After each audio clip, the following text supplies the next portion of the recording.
Saksihan ngayong gabi, Papunta ko emergency. Pwede please guys. Tabangin. Bagyong Tino, nakalabas na ng bansa pero nag-iwan ng malawakang pinsala. Hindi may paliwanag. 120 ang patay sa Cebu, 44 sa Negros Occidental.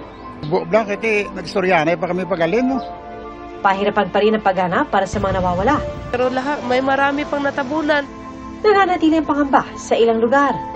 Kay nadlok na mabasi, magdalo mga buho. Ba't hindi ko kayo bumababa? Wala nang tubig pang hugas ng paa. 760 milyong pisong halaga ng tulong ibabahagi ng Office of the President sa mga lokal na pamahalaang apektado ng Bagyong Tino. State of National Calamity idineklara dahil sa Bagyong Tino at bilang paghahanda sa posibleng super bagyo sa susunod na linggo.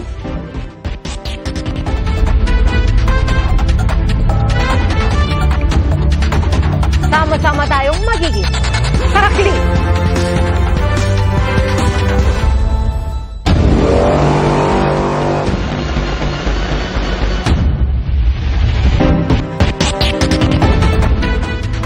Pumalo na sa 120 ang nasawi sa lalawigan ng Cebu dahil sa Bagyong Tino.